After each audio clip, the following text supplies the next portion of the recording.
how do I buy or start my Airbnb business, buy my first property. We're gonna get into that in this episode, cover in detail everything from financing to the realtor, to how do I look for the property, how do I make an offer, all the way to close. And at the end of the video, I'll give you 3 bonuses to get your Airbnb listing live faster, to turn on that cash register and start making more money faster. If you appreciate this content or all short-term rental content, please like the video, subscribe to the channel. It would mean so much to me. That way we can continue to grow the channel and produce more content for you to help grow your short-term rental business. So I'll link that playlist for short-term rentals here as well, so you can check on that at another time. For this video, I'm assuming you've already chosen your market, you know exactly where you want to go, you know the size property you're looking for. Now you're like, okay, what is next? Okay, perfect. Here's what's next. You need financing. Unless you're buying this all cash, you're going to need a loan. If you're going to buy it all cash, great, good for you. I personally would prefer leverage, but some people prefer the Dave Ramsey method, peace of mind, and you want all cash. You do you. For me, I'm going to use leverage because that is my risk profile. Now, where am I getting financing? This is critical. So most financing is going to be a conventional type of loan. Now you can either buy it in your individual name, you and your spouse's names, or in an LLC, in an entity. You could also buy in a trust, but for this video, I'm going to stick with personal names or LLC. Now, if you're buying in your personal name, then you have a lot of options as far as the type of loan. Now you can do vacation home loan. Now the benefits to a vacation home loan are you're putting typically less money down, usually 10% down as low as. However, there are a couple extra rules you have to pay attention to. The rules with vacation home rental loans are that you have to actually stay in the property for at least 14 days throughout the calendar year. So be aware of that if you're going to use that type of loan. The benefit is less money down. The con is there is that one little caveat to it. Now, besides that, you also, for the short-term or vacation home loan, you have to be far enough away from the market for them to consider. So it depends on the lender. That might be anywhere from like 50 to 80 miles away. And it has to be a unique area you don't already have property in. So if you're already in a beach town and you're buying in another beach town, that may not qualify. So it has to be very distinctly different than your primary residence. So there are extra rules for the vacation rental home loan. Now, you would have to buy it in your own name or names with the spouse because it is for you. It's not a business. Now, I personally prefer the greater flexibility of buying the property in an LLC for a couple different reasons. 1, anonymity. 2, I have flexibility on, or I should say, I reduce my liability when it comes to being sued. There's an extra layer of protection should a tenant potentially sue me. Not likely to happen in short-term rental, but you never know. Now, the other nice thing is with the LLC, who owns the LLC, depending on your operating agreement, what percentage people own, that can always change, and you have flexibility there as far as ownership. But I prefer LLC, so I'm going to get a conventional investment loan. So that is specifically a loan product for investors. So I can buy in an LLC. Now, where am I going to find a lender? So your best deal is typically going to be a local lender to where you're buying property. So I buy in Pigeon, Tennessee, in the Smoky Mountains. That's my market I buy in. I live in Maryland. So yes, I could use a Maryland lender that's licensed in Tennessee, but they typically are going to be a larger bank. So they have less flexibility on the products they offer, the terms they offer. And the underwriting is a little bit stricter because it has to go through a ton of people just to get approved. It's kind of annoying. Versus a local lender, specifically a local credit union, will have way more flexibility from the underwriting perspective because it's just them. They're one branch or they're a handful of branches, and that 1 or 2 underwriters they have that are underwriting the deals and running the numbers to see if it makes sense or not on paper. So less checks to go through, less hoops to jump through, number 1. Number 2, they have to compete with the big banks. So in order to do that, if a big bank is offering a 30% conventional loan, but there's 2 points to get the loan to originate it, well, the local lender could be like, well, I could beat them by offering 1 point or 0 points. And that way I can maybe steal that business. Now, what are points? Points are just a percentage of the purchase price to buy down the interest rate. Now, that's if you're using points to buy the interest rate down. However, some larger lenders will require points just to originate a loan, which is a pain in the butt, which sucks because it increases the closing costs. And when you're purchasing, you can't roll those closing costs into the loan. You're bringing that to the table. That's cash out of your pocket. So you want to reduce closing costs whenever possible. So going with a local lender is a great option. Personally, I went with, for this market anyway, so if you're buying in Tennessee, this will help you. I went with Eastman Credit Union and McClure Boyd. I'll link his info in the description below if you're looking in that market as well. Great option, local lender. The reason I went with them is because their options are very wonderful. So no points, great interest rate, great term, and flexible underwriting. buying an LLC, it's a win-win all around. So if you can go with a local lender, you're gonna win all around because they just have more options. Now, next, where to find a realtor. Great, I got financing, Brad. Got approved to buy a purchase price up to a certain amount. Fantastic. How am I going to find a realtor? You want a realtor in your market that is just like you. They already own rental Airbnb properties in that market, so they have the expertise to tell what is a good deal, what's underpriced for the value it's going to offer, meaning looking at it, what it could potentially bring in versus what the purchase price is. They can tell you if it's a good deal, okay deal, or bad deal to stay away. And they also have all the contacts, so they can get you in contact with good cleaners, good repair people, new construction loan, what builders to use or not to use, whatever. Like, they have so many contacts because they have other properties they already own. They already are a mentor basically to you because they have what you want, multiple properties in that market. They have the expertise. So that's why you want a local lender that also, a local realtor that also has property in that market. If you're in this market, I will link my realtor down below, Levi Trentham. Amazing. He has several properties, him and his wife, in Pigeon Forge, as well as a beach house in Panama City Beach as well, that he rents on Airbnb and does extremely well. Very knowledgeable.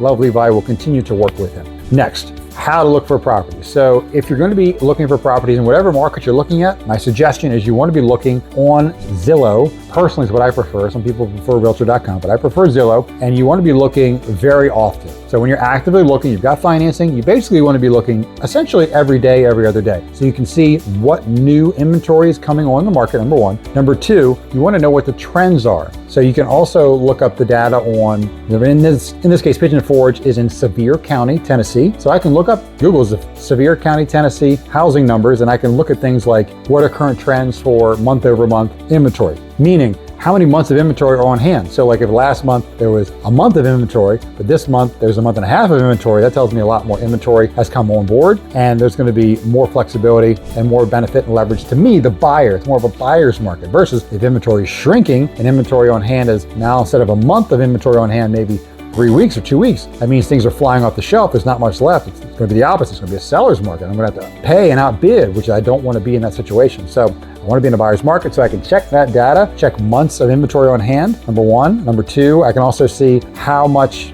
what's being sold. Is it being sold at list, over list, under list? I can get all these parameters so I can really tell what kind of a market it is, where it's trending, so I know is the leverage in my favor or not. I need to know that because when it comes to making offers, I need to know if my offer is going to be well received or not. Meaning, is it common to make a, Sharky offer? Shark Tank reference there. So look every day, and I would suggest looking many months in advance. Now, how to pick the right property, right? So obviously, when you're looking, you want to be looking for the deals, right? Now, if you're doing it right, especially in a vacation market like this, it's very overpriced historically. It's going to take you a long time to find a good deal. So when you find something you like, that's why I like Zillow, I just click the heart button on the top right corner of the listing, and it adds that to my saved list of properties. So for instance, throughout the year, I have anywhere between like 10 to 25 saved properties throughout the year. And the nice thing is when they do sell, if it's not time for me to actively start bidding on them and making offers, I can see what they actually end up selling for. So if the list was $850 and I see it sold, well, I can see on Zillow what it actually ended up selling for, and it might only be like $820 or $830. So that means that it was bought under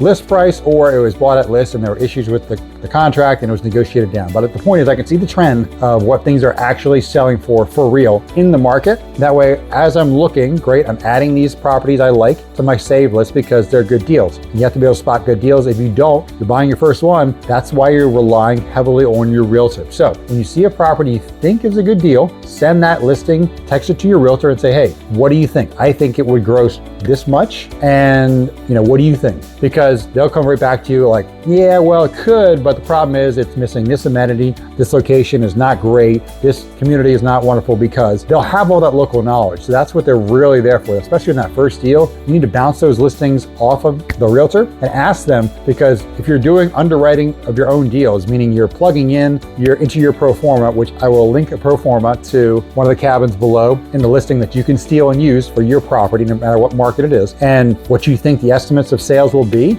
compared to what you think the expenses will be. That number one top line revenue line is so important, because if you overestimate that, you are screwed. Because if you estimate, let's say it's a 3-bedroom and you think it's going to gross 100,000 and you're going to net 30,000 cash flow, but it only nets 80,000 and you're only going to net 10,000, that's a massive difference in cash on cash return. So that's why you have to get that revenue part right, because you have to have an expert in that market that can tell you whether it's a good deal and what that revenue estimate is, if it's close or it's not close. So that's where underwriting the deal is important ahead of time. And then you know what the purchase price is, so you know how much you're going to put down, so you can guesstimate what the mortgage would be. And that's how you can figure out, okay, what was potentially cash flow, and run that by your agent and say, hey, here's what I've got for the property. And then email to them and they'll be like, that looks good. Oh, don't forget the cleaning fee, or oh, don't forget the booking platform fee, or don't forget the pest management or the internet or whatever it is of the expenses you may have missed. So again, running all this by your realtor as another set of eyes when you're underwriting these deals, so critical. Great. Add those to your saved homes. When you find the deal, you run it by your agent, you've done the pro forma, you've underwritten it, you've got your save list, and they're all legit houses. Great. When it comes time to start making offers, look at the properties you have on your save list, and are they at the amount that makes sense for you? So when you're pro forma at that purchase price, is that cash flow good? If the cash flow is meeting your goals, whatever it is for you, then make an offer. And when you're making an offer, if it's a buyer's market, it is very reasonable in a buyer's market to make an offer at list price, but the seller pays for my closing costs. The seller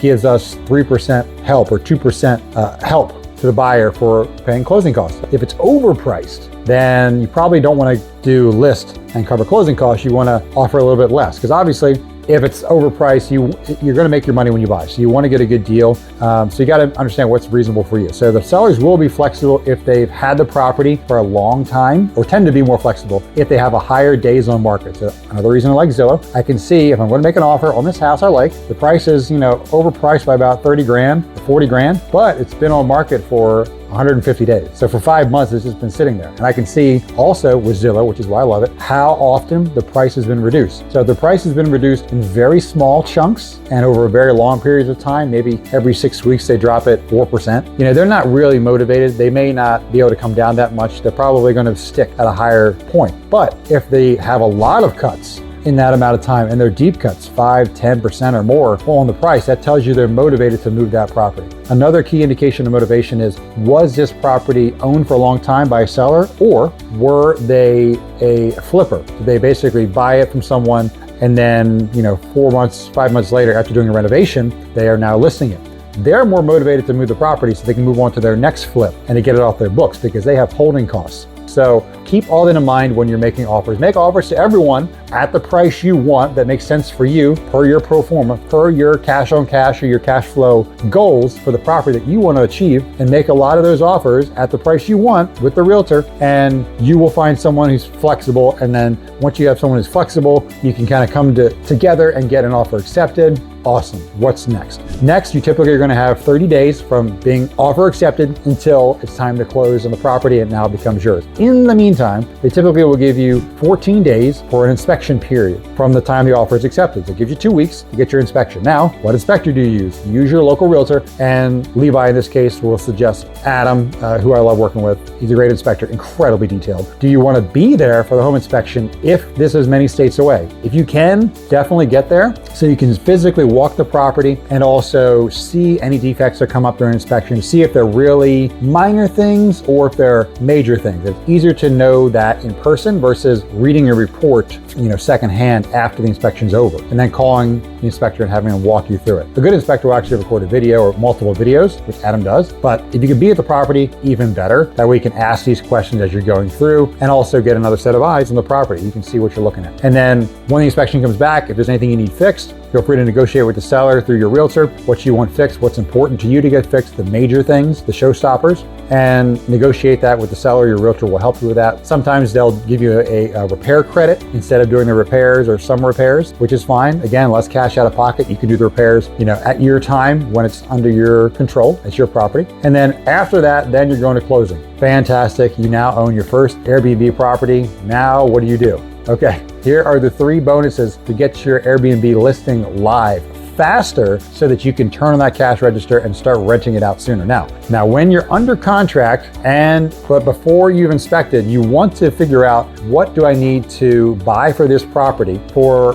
this Airbnb to hit all the boxes? In other words, I walked the property, or my realtor walked the property, took videos, what does it need? Okay, well, there's a few different things in the kitchen I got to add because there's not a crock pot, or there's not a tea kettle, or there's not enough wine glasses or whatever. And obviously all the mattresses I'm going to have to buy, the comforters I'm going to have to buy, the sheets I'm going to have to buy, the pillowcases I'm going to have to buy, because usually that will not transfer even in a prior Airbnb rental. The property management company or the cleaners would typically take those old linens. You don't want people's old linens. You know how long they've been there, how beat up they are.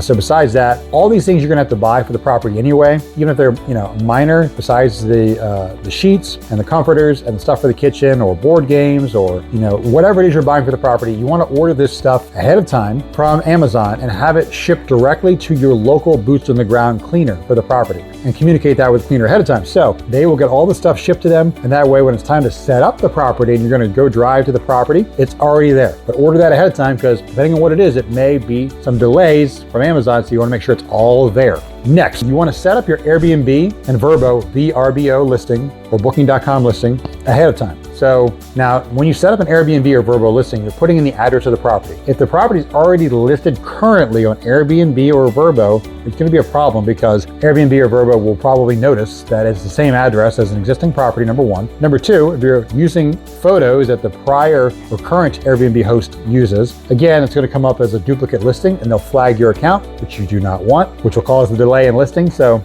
if they already are listed, have your realtor reach out to the sellers and their agent about, hey, can you take down your existing Airbnb and VRBO listing when we are close to closing or right at close? That way I can put mine up and start right away. Now, if they don't already have an Airbnb and VRBO listing up, great. Because if they're listing with a local property manager or not listing it at all, you're good to go. You can set up the Airbnb and VRBO listing today, 30 days ahead of time, put in the address, upload your photos that you're taking currently, or maybe you take while you're there. Obviously, you want to get professional photos. Those are so critical for a good listing, but at least temporary photos to put in, and for now, at least a couple. I think Airbnb requires at least 5 as a minimum. And that way you can create the listing, you can fill out all the details as far as the listing description and all that good stuff ahead of time, so that you don't have to do once you are live, or once you own the property. You can do that all that ahead of time. Next, set up Price Labs. What is Price Labs? It's a dynamic pricing tool that will help you stay competitively priced throughout the year, because it will take an aggregate of all the other similar listings by bedroom count in your market and take into account what's going on, what the demand is looking like based on how fast things are booking, what events are going on, what seasonality is, and it will adjust up and down the pricing just based on the demand for that market and the criteria you give it. And obviously you can even put in things like, as the date of the calendar opening gets closer, within a week or 2 weeks, you can lower the amount by 10% or 5% or 20% or whatever, or you can just put aggressive pricing and it will do that automatically, or moderate pricing, or you can keep it high if you're more concerned about high average daily rates but occupancy percentage isn't important to you, or the reverse. If you really want it occupied in heads and beds and you're not as concerned about high average daily rate, you can do both. But you can program it exactly the way you want and set it up ahead of time, connect it with your Airbnb and connect it with your VRBO listing, so you can get the pricing squared away the way you want it, so that when you are ready to go live, it's already set up, you're integrated, you're good to go. And that is it. Those are the 3 bonuses. And if you also have a property management software, I use OwnerRez. Use that too. You can set that up ahead of time, connect your Airbnb and VRBO listings as well. Not everyone uses that out of the gate, but I would, because it automates your messaging to all the platforms you have it on. You also have the option to have a direct booking website through the property management software system. They'll provide templates for you. And you can share that calendar that has all of your listings in the multiple platforms from the OwnerRez software system to your team members, so they know exactly when the turns are, when guests are coming and going. They don't have to ask you. You don't have to communicate to them. So the cleaners already know who's coming, how many people are in the booking, are there pets or not, etc. Your pest maintenance guy comes once a month, the comings and goings, so they don't have to ask you. So one additional way to automate that, you can set it up ahead of time, which is what I do. That way, when I own the property and I close, I go there, set it up, and I go live within 2, 3, 4 days tops, and the register starts ringing, which is a beautiful thing. So a lot of detail. I hope you got tremendous value out of this video. Again, if you loved it, please subscribe to the channel, because we add tons of videos on Airbnb business content here from start to finish. Buying the first home, automation, everything in between, we cover it all. So thank you so much for tuning in. Again, I will link the playlist for the Airbnb courses or should say Airbnb videos right here. And feel free to check those out. There's a lot of nuggets in there. We're always going to continue to add. Appreciate you staying with me to the end. Until next time, next video, peace.